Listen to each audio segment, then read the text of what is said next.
It's pre-dawn on August 15th, 2023. In one of Singapore's most exclusive neighborhoods, silence shatters as police storm a palatial bungalow. The suspect, jolted from sleep, makes a desperate move. He leaps from a second-floor balcony to escape. He crashes onto the ground, fracturing bones, and scrambles into a drain to hide. Within minutes, officers drag him out and rush him to a hospital under guard. Inside the mansion, it's a scene straight out of a heist film. Suitcases stuffed with over 2 million Singapore dollars in cash, papers for 13 properties, 5 luxury cars, safes of gold bars, and closets full of designer handbags and diamond watches. And this was just one house. That dramatic takedown was only the beginning. In the hours that followed, police launched coordinated raids across the city. In total, police seized 94 properties, 50 luxury vehicles, including high-end brands like Rolls-Royce, piles of cash, jewelry, dozens of designer handbags and watches, expensive wine collections, and even a trove of collectible Bearbrick art toys, all believed to be the spoils of an international crime ring operating in plain sight. By morning, 10 foreign nationals, aged 31 to 44, had been arrested. The headlines were immediate. Singapore, long seen as one of the world's cleanest financial hubs, had just uncovered a 3 billion Singapore dollar money laundering scandal. Who are those people? And how did they move billions through one of the world's most regulated countries? To understand this scandal, we first have to follow the money back to its origins. The 10 arrested are no ordinary high rollers. They are the core of a transnational money laundering syndicate. All 9 men and 1 woman hail from China's Fujian province, but they carried foreign passports. Some had Cambodian or Vietnamese citizenship, others Cypriot or Turkish. One held a Vanuatu passport, and another was a UK permanent resident. By donning these different nationalities, they likely avoided some scrutiny and perhaps took advantage of visa schemes for investor immigrants. Posing as wealthy investors and entrepreneurs, they quietly made Singapore their playground. Singapore, with its stable economy and reputation as a safe haven for wealth, was an attractive destination for these individuals. They didn't sneak in under the radar. They came in through the front door, posing as legitimate rich investors. Several of them set up shell companies and even single-family offices, private investment entities for wealthy families, as a ploy to qualify for residency and banking privileges.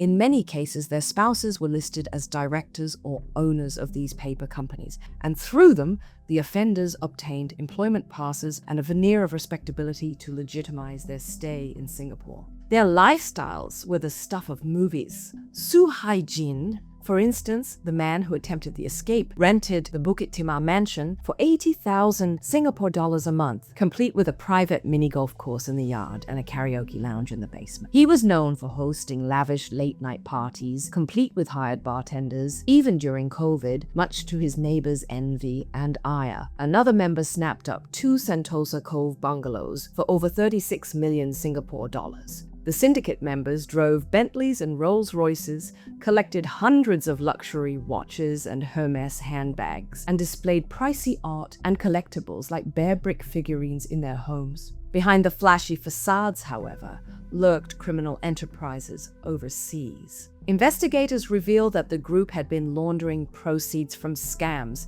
unlicensed gambling networks, and other organized crime across the region. Things like illegal online gambling in the Philippines and loan shark syndicates in China and across other Southeast Asian countries. These were lucrative criminal enterprises raking in cash by the millions.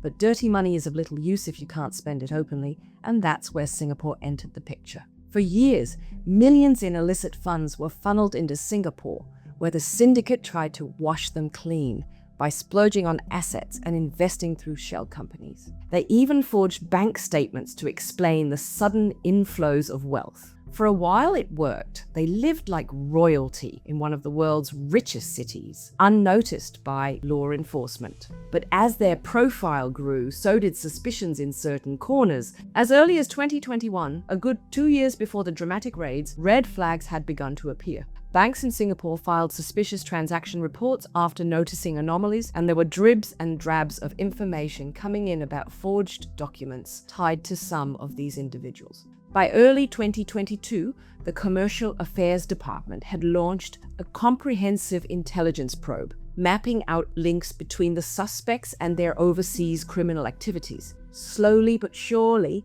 the authorities connected this web of luxury real estate, shell companies, and mysterious bank transfers to the dirty money behind it. Once they had built a strong case, the stage was set for the 2023 crackdown. The Lavish party was about to end with a bang, which brings us back to that fateful morning when law enforcement swept in and caught the perpetrators in their pajamas.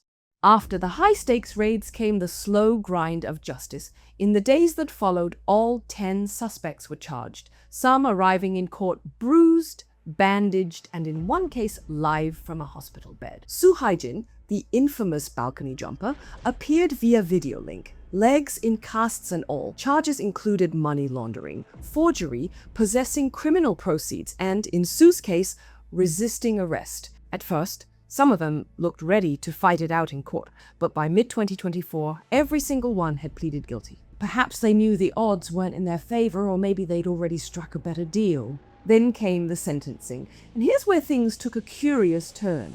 For a case involving 3 billion Singapore dollars, the prison terms handed down were, let's just say, generous. 13 to 17 months behind bars, that's it. The kind of sentence you might expect for shoplifting, not laundering enough money to buy a small country.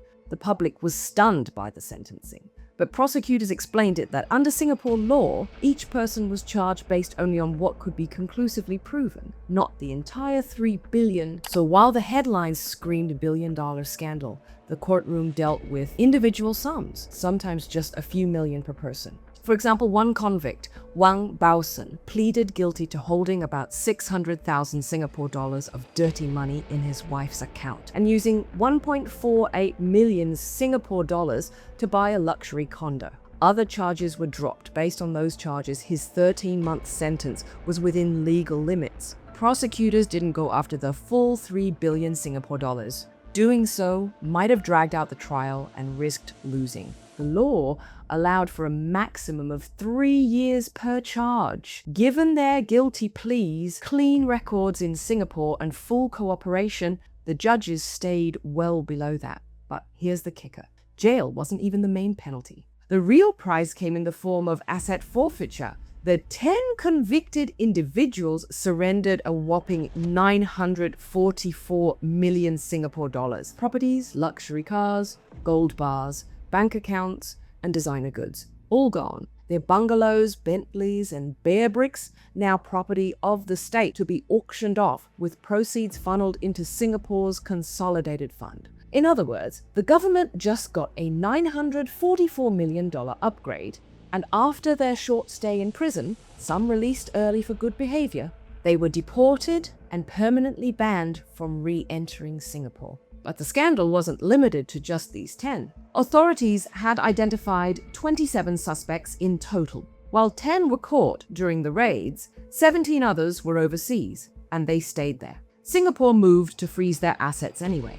Then, by late 2024, 15 of those 17 fugitives voluntarily surrendered their assets. In total, Singapore recovered a staggering 2.8 billion Singapore dollars from this case, almost the full value of the suspected laundering operation. Singapore also didn't wait for the dust to settle. By October 2023, it had launched an inter-ministerial committee on anti-money laundering to hunt down the gaps. One loophole stood out immediately. Many suspects had used shell companies and relatives to gain work passes and funnel dirty money. To fix this, the Accounting and Corporate Regulatory Authority, ACRA, proposed a new law holding company formation agents legally responsible.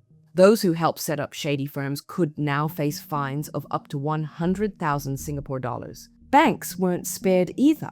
The central bank launched inspections, and by mid-2024, financial giants like DBS and Citibank were already tightening checks on their high-net-worth clients. Though, even after these measurements, some critics argue that Singapore's real message to wealthy criminals is this: bring your millions, spend big, and we'll look the other way. Just don't get caught. The system, they say, is structured in a way that quietly benefits from the influx of dirty money, so long as it's funneled into property, luxury goods, or private banks that boost the local economy. Lavish spending means jobs, taxes, and growth. But the moment you slip up, the moment you land on the wrong radar, the game ends fast. Authorities swoop in, strip you of everything, and deport you for good. It's a high-stakes gamble. Tolerate it until exposed. We'd love to hear your thoughts on this. Share your opinions in the comments below. If you found this story compelling, don't forget to subscribe to our channel for more documentaries. Thank you for watching.